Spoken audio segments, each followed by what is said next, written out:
제1품 도리천에서 신통을 보이시다. 이와 같이 나는 들었다. 한때 부처님께서 도리천에서 어머님을 위하여 설법하셨다. 이때 시방이 한량없는 세계에서 이루 말할 수 없이 많은 부처님과 보살 마하살들이 모두 법회에 와서 찬탄하셨다. 석가모니 부처님은 오타각세에서 불가사의의 한 큰 지혜와 신통력을 나타내어 억세고 거친 중생들을 조복하여 고락의 법을 알게 하신다 하며 각기 시자들을 보내어 세존께 문안드렸다. 이때 열애께서 웃으며 백천만억 대광명운을 놓으시니 이른바 대원만 광명운, 대자비 광명운, 대지혜 광명운, 대반야 광명운, 대삼매 광명운, 대길상 광명운, 대복덕 광명운, 대공덕 광명운, 대귀 광명운, 대찬탄 광명운이었다.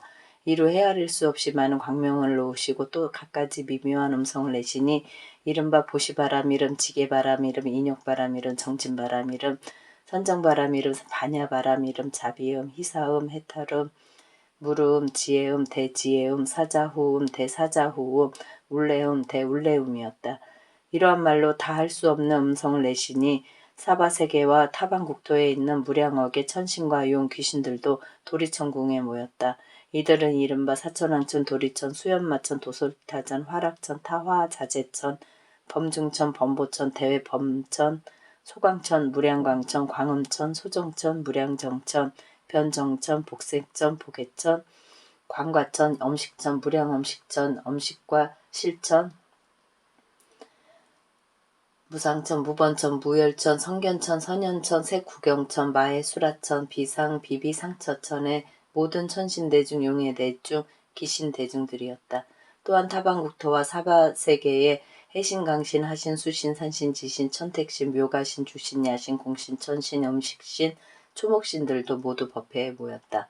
또한 타방국토와 사바세계의 여러 큰 귀양들인 악목귀양, 담열귀양, 담전기귀양, 담태랑귀양, 행병귀양, 섭독귀양, 자심귀양, 복리귀양, 대경귀양들도 법회에 모였다. 그때 석가모니 부처님께서 문수사리 법흥자 보살 마하살에게 말씀하셨다. 그대는 이 모든 부처님과 보살 천룡 귀신과 이 세계와 저 세계, 이 국토와 다른 국토로부터 와서 도리천에 모인 대중들의 수를 알 수 있겠는가? 문수사리가 말씀드렸다. 세존이시여, 저의 실력으로는 천겁을 헤아리더라도 알 수 없습니다. 부처님께서 문수사리에게 말씀하셨다. 내가 불 안으로도 다 헤아리지 못하겠으니 그들은 모두 지장보살이 오랜 세월 동안 이미 제도했거나 지금 제도 중이거나 앞으로 제도할 이들이며 이미 성취시켰거나 지금 성취 중이거나 앞으로 성취시킬 이들이니라. 문수사리가 부처님께 말씀드렸다. 세존이시여, 저는 오랜 과거로부터 성근을 닦아 걸림없는 지혜를 얻었기에 부처님의 말씀을 믿어 받드옵니다. 그러나 작은가를 얻은 성문이나 천룡팔부 미래세의 모든 중생들은 비록 열애의 진실한 말씀을 듣더라도 반드시 의욕을 품을 것이며 비록 받아 지니더라도 비방하게 될 것이옵니다. 지장보살 마하살이 처음 수행할 때 어떠한 수행과 서원을 세웠기에 이처럼 불가사의한 일을 성취하였는지 세존께서 자세히 말씀하여 주옵소서. 부처님께서 문수사리에게 말씀하셨다. 비유컨대 삼천대천 세계에 있는 수풀과 벼, 삼, 대나무, 갈대, 산, 돌, 티끌 등 이 많은 것 가운데 한 물건을 하나로 세고 그 하나를 한 개의 항아로 여겨서 그 항아의 모래 하나를 한 세계로 치고 그 세계 안에 있는 한 개의 먼지를 일겁으로 삼고 그 겁에 쌓여있는 먼지의 수를 모두 겁이라 하더라도 지장보살이 십지과일을 증득한 시간은 앞에서 비유한 수보다 1000배도 더 오래거늘 하물며 지종보살이 성문과 벽지불지에서 행한 일을 어찌 다 비유할 수 있겠는가. 문수사리여, 이 지장보살의 위실력과 성원은 불가사의하다. 만약 미래세의 선남자 선녀인이 이 보살의 이름을 듣고 찬탄하거나 우러러 예배하거나 이름을 부르거나 공양을 올리거나 형상을 그리거나 조성하거나 오치를 한다면 이 사람은 마땅히 33천에 100번이나 나고 영원히 압도에 떨어지지 않으리라. 문수사리여, 지장보살 마하사는 아주 오랜 겁전에 어떤 장자의 아들이었다. 그때 부처님이 계셨으니 명호는 사자분신 구종만행열애였다. 그때 장자의 아들이 부처님의 상호가 천복으로 장엄되심을 보고 그 부처님께 어떤 수행과 서원을 세워야 이런 상호를 얻나이까 하고 여쭈었더니 사자분신 구종만행열애께서 장자의 아들에게 이런 몸을 얻고자 하면 마땅히 오랫동안 온갖 고통받는 중생을 건져 주어야 한다라고 말씀하셨다.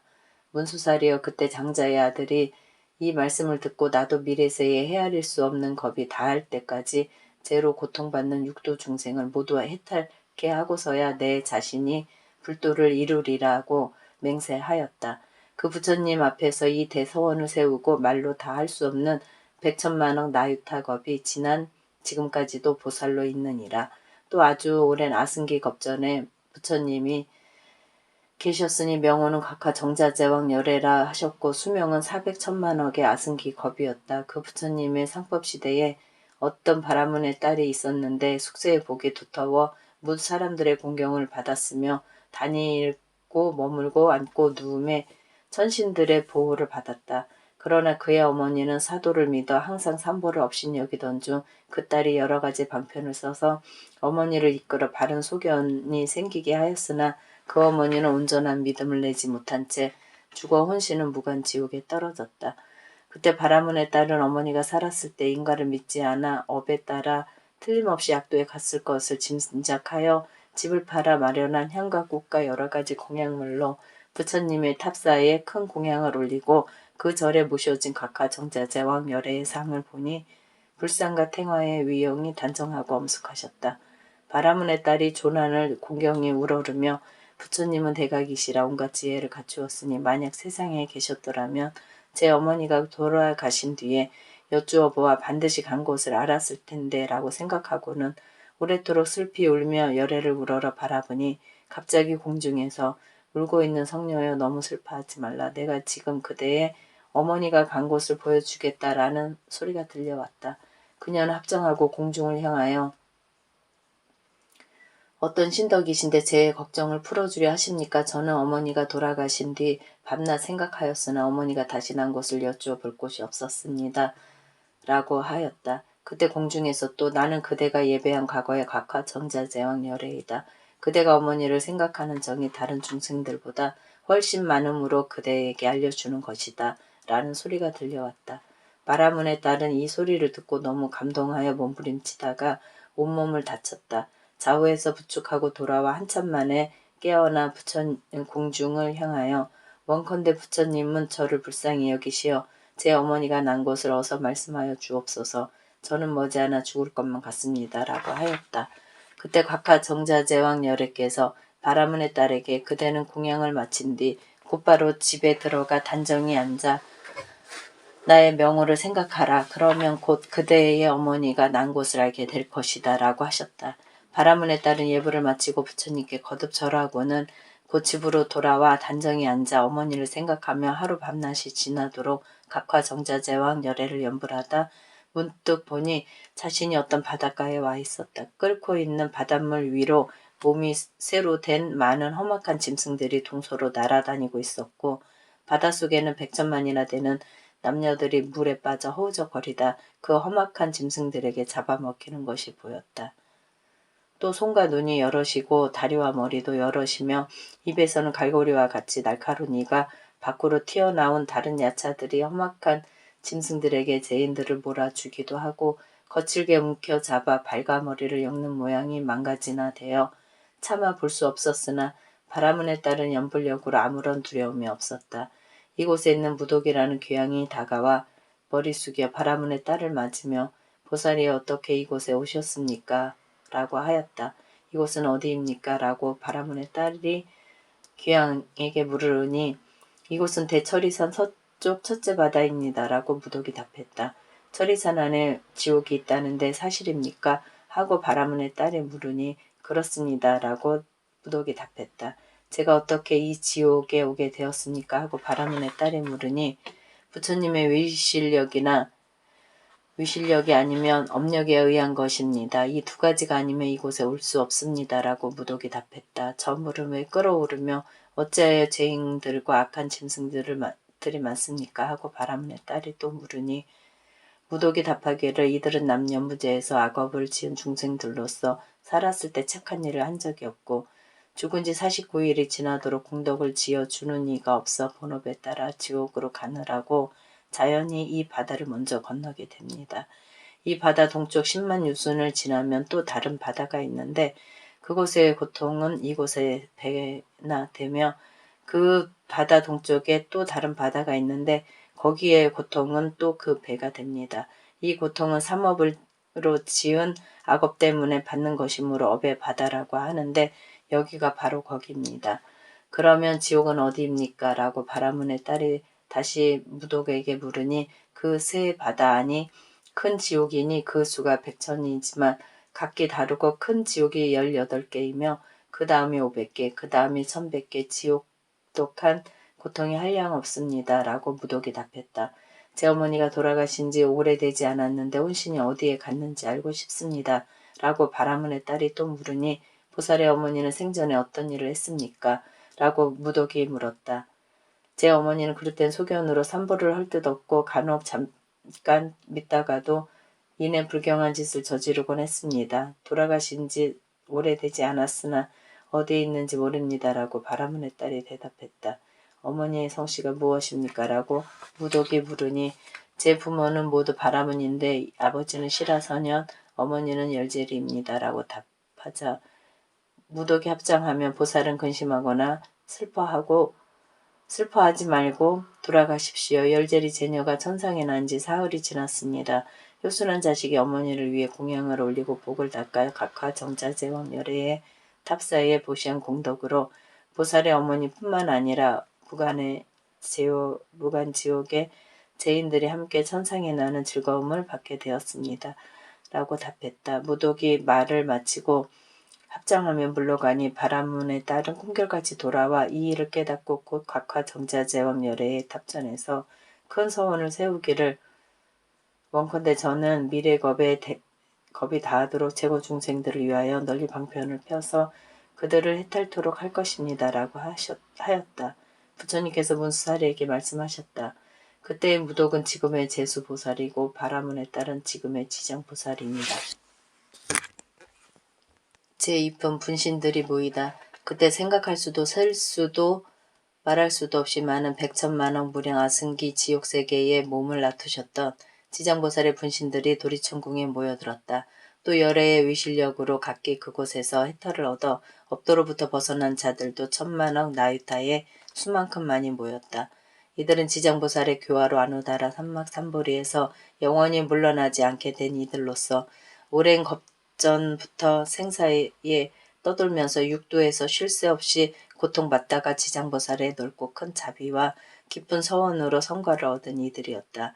이들은 도리천에 이르러 기쁨이 넘쳐 하나같이 한갓꽃으로 부처님께 공양을 올리고 열애를 우러르며 잠시도 눈을 떼지 않았다. 그때 세존께서 금빛 팔을 펴서 생각할 수도 셀 수도 말할 수도 없이 많은 백천만억 무량 아승기 세계의 분신 지장보살 마하살의 이마를 만지며 말씀하셨다. 내가 오탁 악세에서 거칠고 억센 중생을 교화하여 그 마음을 조복하고 그름을 버리는데 바른 길로 돌아가게 하였으나 열애 하나 둘은 여전히 악습이 남았으니 나도 천배의국 분신으로 널리 방편을 베푸니라. 근기가 날카로운 이는 들으면 곧 믿어지니며 성가가 있는 이는 부지런히 권하면 성취할 것이며 암둔한 이는 오래 귀화해야 겨우 귀하고 업이 무거운 자는 존경심을 내지 못한다. 이런 중생들은 각각 차별이 있어 분신으로 제도하여 해탈시키되 남자나 여인, 천룡, 귀신, 살림, 하천, 냇물, 모셈이나 우물로 나타내서 사람들을 이롭게 하여 제도하며 제속, 범왕, 전륜한, 거상, 구강, 재상, 관리, 비구, 비구나 우바세나 우바이 또는 성문, 나한, 벽집을 보살 등의 몸으로도 교화제도 하니 부처의 몸으로만 나타내는 것은 아니다. 내가 이렇게 교화하기 어려운 억세고 거친 제고 중생을 해탈시켰으되 거기에 조복되지 못한 자들이 있어 업의 응보에 따라 악도에 떨어져 큰 고통을 받는 것을 보거든. 그들은 마땅히 내가 도리천궁에서 간곡히 부탁한 것을 기억하여 사바세계의 미륵불이 오실 때까지 중생들을 해탈시켜 모든 고통에서 벗어나게 하고 부처님의 수기를 받도록 하라. 그때 여러 세계에서 온 모든 분신지장보살이 다시 한 몸으로 들어가서 눈물을 흘리며 애절하게 부처님께 말씀드렸다. 저는 오랜 세월 전부터 부처님께서 불가사의한 신덕으로 이끌어 주심에 힘입어 큰 지혜를 갖추었습니다.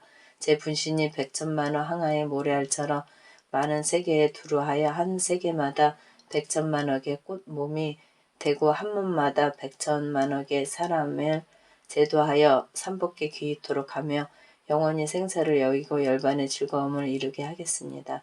불법 가운데 한타럭 한 물방울 모래 하나를 한 티끌과 털끝만한 한 착한 일이라도 한다면 제가 점차 제도하여 해탈시켜 큰 이로움을 얻게 하겠습니다. 세존이시여 후세의 악업 중생들에 대하여 심려하지 마옵소서. 세존이시여 후세의 악업 중생들에 대하여 심려하지 마옵소서. 세존이시여 후세의 악업 중생들에 대하여 심려하지 마옵소서. 이와 같이 세 번 부처님께 말씀드렸다. 이때 부처님께서 지장보살을 칭찬하셨다. 훌륭하고도 훌륭하도다. 내가 그대를 도와 기쁘게 하리니 그대는 구원겁으로부터 세운 큰 서원을 성취하여 널리 중생을 제도한 후에 곧 보리를 증득할 것이니라.